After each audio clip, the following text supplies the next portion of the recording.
G'day, this is part 2 of the BrewZilla Gen 4 Brew Day video. If you missed part 1, there'll be a link in the description below. We've just finished the mash and sparge. Let's get on with it. It's weird with this extra space. I'm used to it being at 30 litres and being quite close to the top, but we've got a bit of extra space.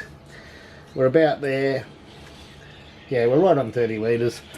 I didn't add any more water than what you saw. I added about 15 litres sparge. So it was 20 litres and then about 15 litres sparge. But I didn't drip it all out. It was still dripping really slowly when I took off the mash pipe. It's time to bring it up to the boil. We are in manual. So I just have to press this button, go down to the target. Just 76, and I'll just bump that up. Oops, that's down.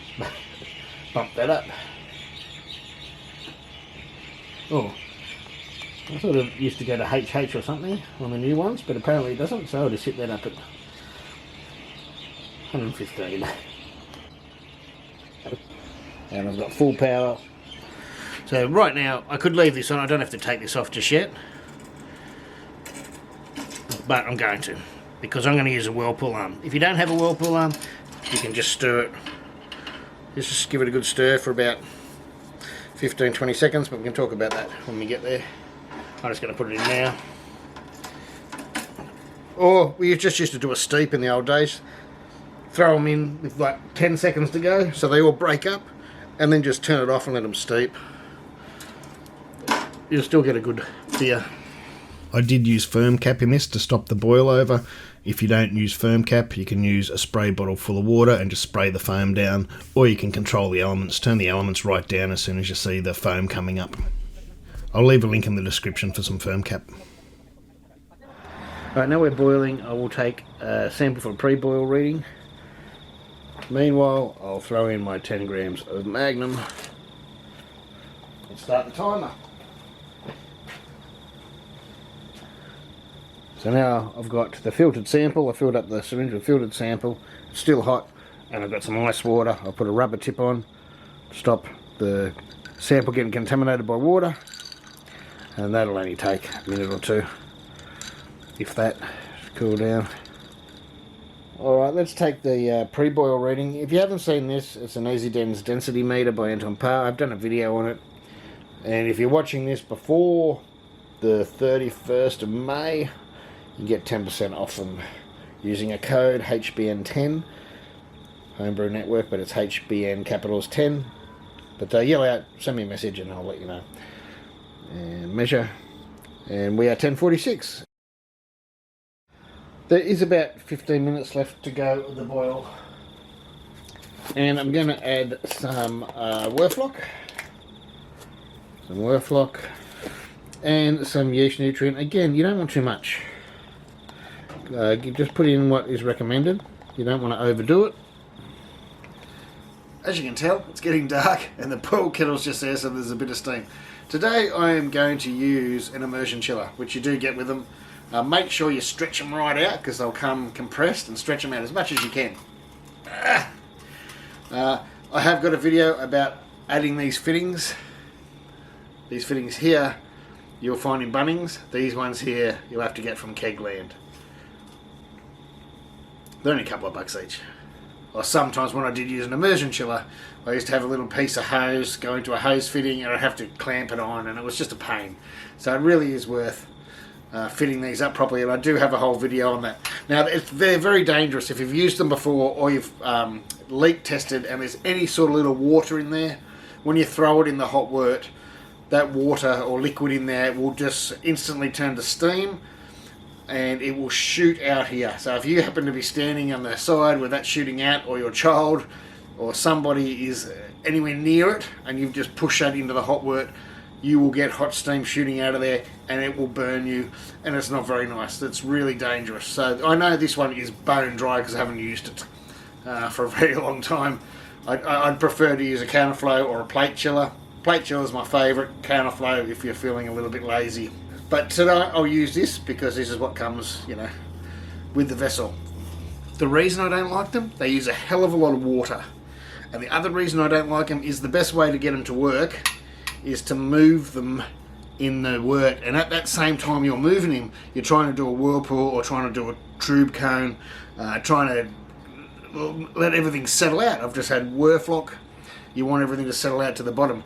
When you're shaking this around in it to make it work better, you're messing all that good work up. So that's why I don't like them.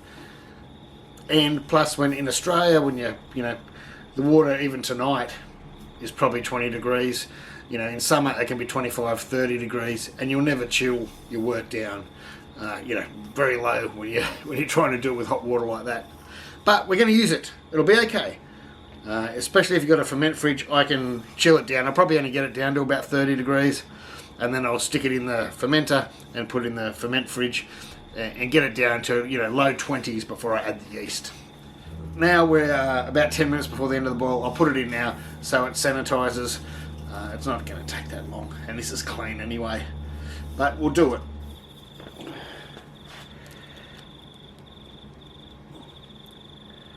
Now if there was any liquid in that, as I said, that would shoot out there now. It'll also take the edge off your boil. They do work, they do take the heat off, but that's going to come back pretty quick. Besides your fermentation fridge, to control your fermentation temperature, which is probably the most important thing, one of the second important things is a good chiller. Move on to a counterflow or a plate chiller. Immersion chillers for me, while they work, there's a lot better options. It's cold water in, hot water out. Watch this hose, because once it gets hot it can bend over really easily and it will stop working very well. Again, I want this out of the way of my Whirlpool arm. It's all a bit of a trade-off for these things. Remember, I'm doing a hot Whirlpool. There's no chilling to 80 degrees. This recipe will not work. Just like the big breweries do. Alright, and that's it. I just want to check the time, that's it. So we need to turn everything off. There's our 43 grams of cryo pop hop. And we're going to turn the pump on.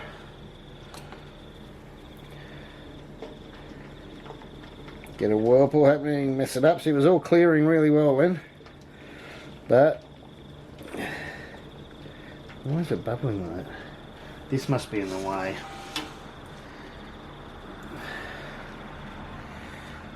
So normally without the chiller in there, this would be whirlpooling greatly. But because of this chiller, I think it's in the way. I don't reckon that's whirlpooling.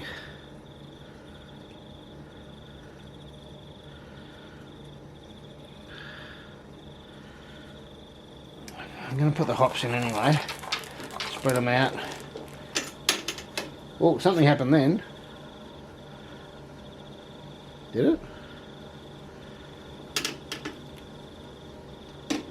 No, I'll shake it up anyway. We're not chilling yet, but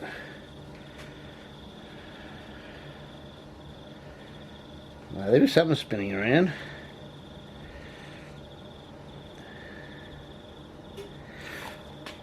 Hang on a second. I'm just going to stop that pump for a sec. Wait for everything to settle out. Oh, I see this. As soon as I stop, it looks like it's starting to work. I'm just going to let some air in.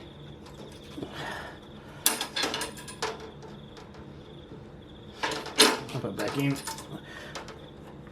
Oh, these hops smell awesome, by the way. I haven't smelt these hops before. We'll try that again.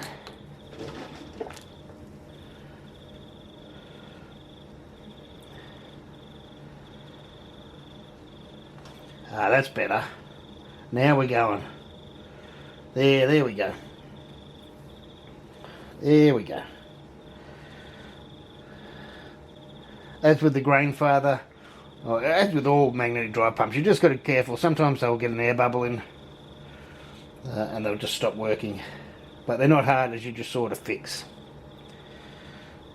I didn't have to blow down it. I didn't have to do any of that. Just turn it off for a second and we're off.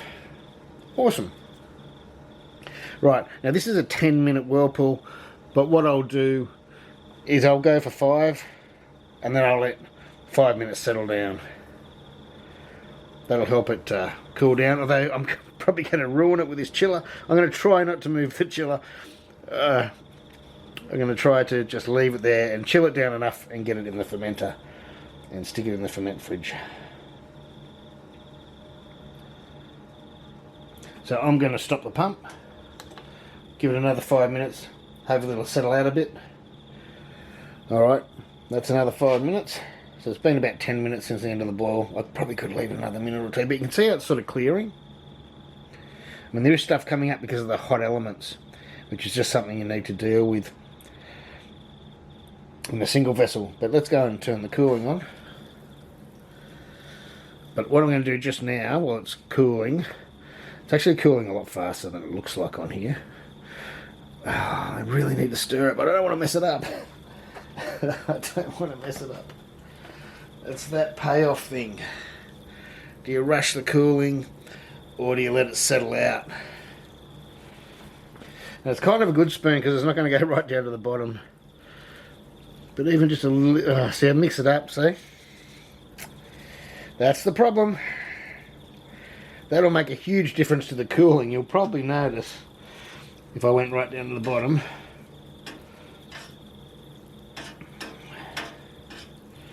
But it messes up your wort. It just messes up your wort.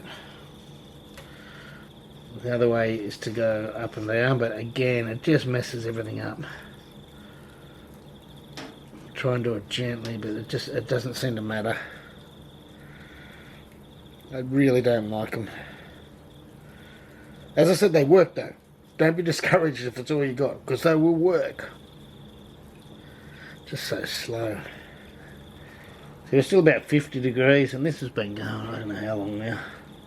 I've wasted so much water.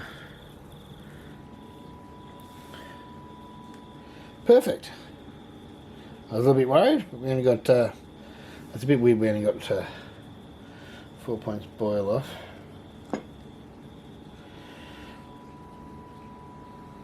But anyway, we're 1050.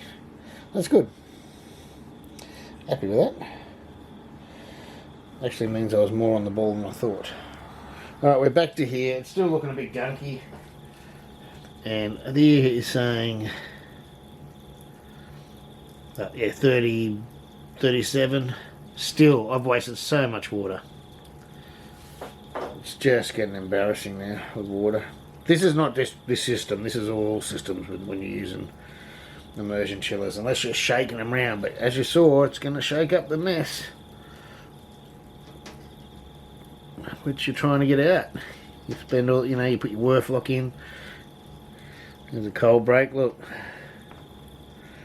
I mean, a lot of this will filter out. If we're going to use the pump to pump it out, it's going to filter out. But at the same time, alright, so I've got this, which is clean and sanitised.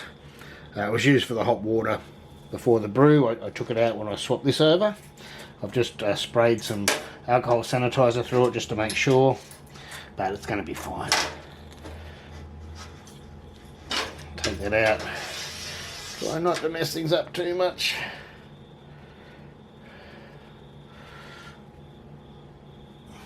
And we can put this in, and we'll use this to transfer into the fermenter. We're still going to be a bit warm, but you can leave it for a while, or we'll check it once we're in the fermenter. See, we're low to mid 30s as I predicted. Can you tell I've done this stuff before? Not that I do this much anymore, but anyway. Lock that up. And we're going to go into my fermenter over here, which you can't see.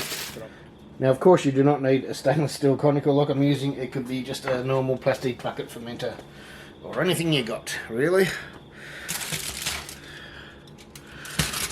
We're right, everything's closed. Make sure all my taps are off, which they are. And I'm just going to pump straight from there into my fermenter. No point messing around now. It's alright to splash a little bit because I'm going to get oxygen. I don't want to splash too much because there'll be a lot of foam and bubbles. But that's going to add some oxygen, which isn't so important because I am using dry yeast. That will again cool it down a little bit, because this fermenter is cooler than, you know, it's fairly cool compared to that. So everything, you know, everything's going to keep it cooling down a little bit. I've turned the water off to stop wasting water. That's quite a fast transfer. I reckon that's faster than the normal pump. I could be wrong, but that seems to be going through very fast. Oh, it smells good. Interesting smell. There's pine. I'm actually getting a bit more pine than citrus, but we'll see how it ends up. There's a bitter smell. Oh, that's really interesting. It's nice. There's something familiar about it.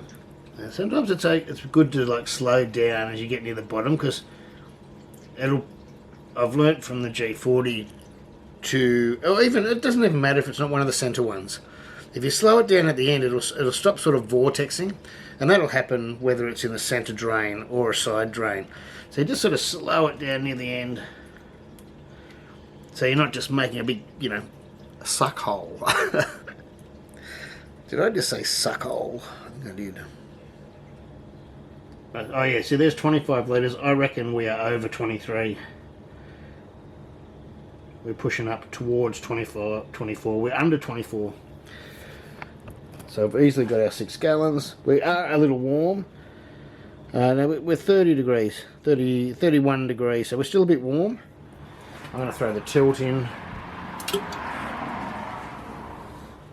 And I'll just wait till it gets down to like 25 and throw the yeast in. So everything went fine, really well. There's not much to say about this brew. It was so easy. The only thing is the immersion chiller. Replace the immersion chiller. I'll say that in any system. Get rid of immersion chillers. Get a counterflow or a plate chiller. A counterflow, if you're a beginner, is a little bit easier. But a plate chiller, which is a counterflow chiller as well, is more efficient, and they usually work a lot better. But a counterflow is really good. Now, one of the best things about these centre drain systems and that is the cleaning. I'll do that tomorrow. I'm not doing it tonight. This is going to sit here tonight, and I'll do it tomorrow, and I'll show you how easy it is to clean. For now, I'm going to put the fermenter in the fridge, get it down closer to pitch temp, and then I'll put the yeast in. You don't need to see it. I'm just going to pop this lid and put the yeast in. As I said before, I'm putting Nottingham in. 1 pack would probably be enough, but I like the insurance of 2 packs. Plus, I do these videos and want to make sure everything goes fine. So I just put it in. Of course, I'll remember to put on my spunding valve, but I swear that smelled like Sabro then. There's a real minty, cedary thing going on. I could be very wrong. I've just got over COVID, so it could be messing with my aroma, but my god, that smelled like a Sabro-y type smell. Now, this is the next day. I should not have left it like this, but it was late last night and I was tired. I should have at least rinsed the immersion chiller, but since I wasn't very happy with it, I didn't. I'll never use that thing again anyway. Never say never. I'm then going to put it up on the crate so I can put a bucket under the tap. Now what I usually do, I usually just take this out by hand. Although this is a bit tight, this one, so it might get a little bit messy. It goes out. That wasn't too bad. You might want a bucket or a towel just so it doesn't drip everywhere. Plate I just took out, I'll give a hose off later. A bucket. Yeah, I don't know if you can see very well back there. Not that there's much to see, it's just going to be going out of the tap into the bucket.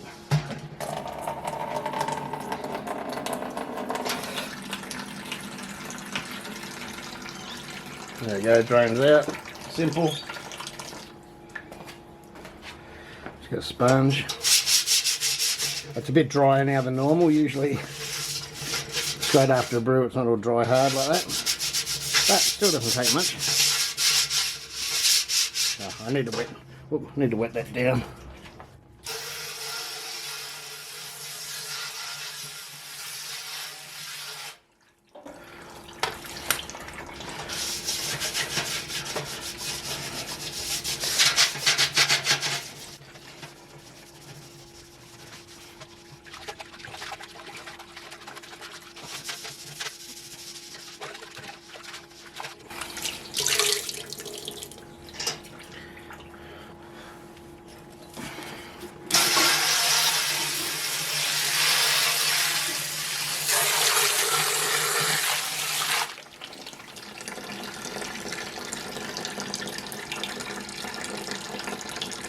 You can use the pump, of course. I can find some power.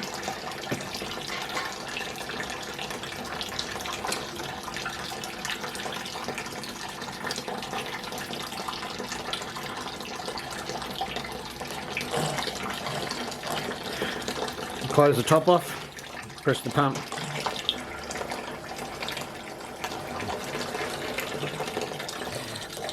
Turn the pump off. And you can do the trick like on the grain farmer.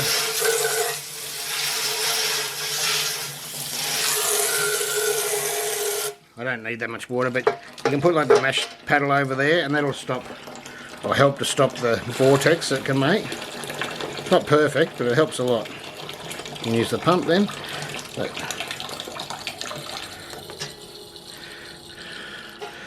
And really, another quick wipe and a hose, and that will be fine. It's a boil kettle, not a fermenter. Though, if you want to, there's nothing wrong with a little bit of Barkeeper's Friends, and you really don't need much. That'll do.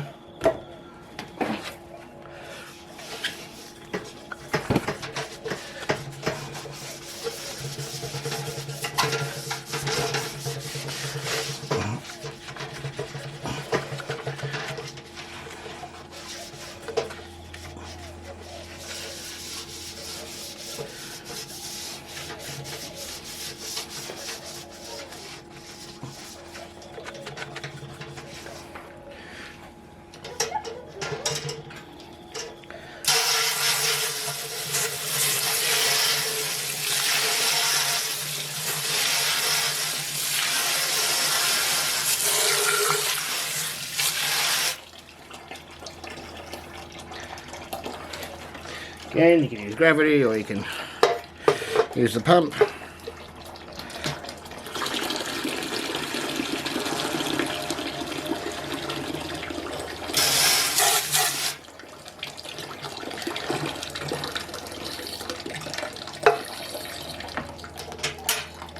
Now, of course, I haven't cleaned out the return pipe. Usually just a rinse will do that. I have left it overnight, so it's probably going to be a bit grubby. It wouldn't hurt to run a little bit of sodium bicarbonate or something through it.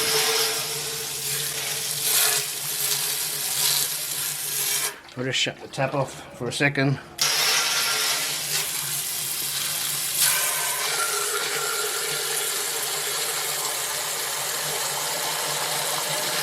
Again, we can use this. This is grubby though, you probably want to clean it first. So the tap's turned off now, but we'll turn this tap on and we can put the pump on just to see what's in there. A little bit of gunk come out then, so you might want to put a bit of cleaner in.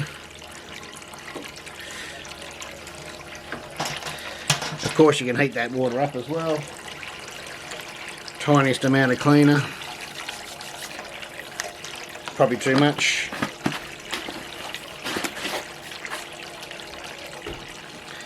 Run that for as long as you like. You might want to rub down the outside of the silicone. Since I haven't cut this short, it was sort of sitting in the wort a lot. So the outside's clean. The only thing that's not clean is the mash paddle, but we're not talking about the mash paddle.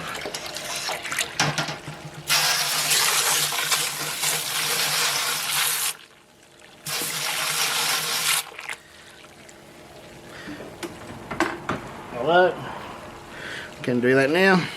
Probably shouldn't put those bits of grain in there. Just drawing it off to the side. I don't know if you can see it or not. Bit of a scrub. It's a bit dry on there. It's only a mash paddle, it's no big deal.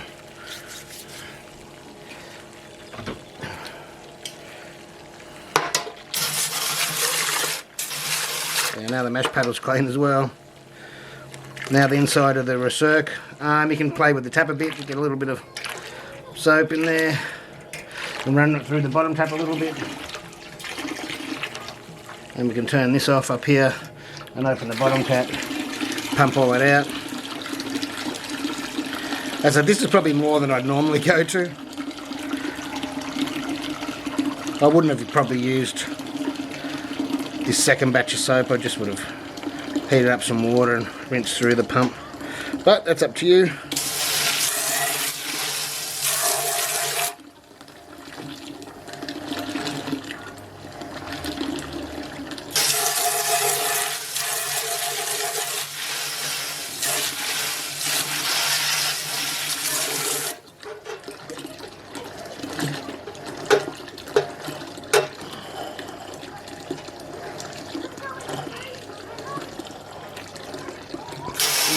Just turn that tap off for a sec.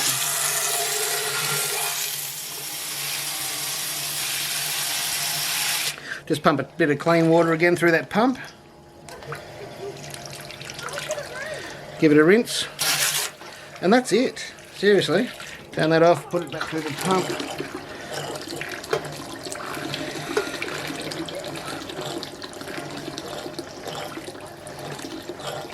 Don't have to use the pump. Probably doing damage to it from all that air in it. It's alright just to put a little bit in like that though.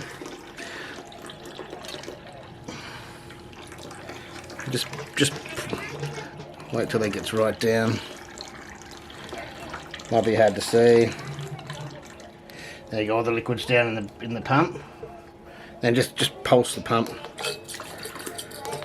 Don't leave it on though. Maybe there wasn't quite enough in there for that to work properly, but we're done. We're done. That's it. And I don't know if you can see, less than half a bucket. That's with the gunk left over from the brew as well. You probably can't see. There we go. It's less than half a bucket. And if you let that dry, you're passivated, but you don't really have to do that every batch. That's one of my favourite things about these bottom drainers like that. They're so easy to clean, you don't have to move them and pick them up like I did with my others to make it easier.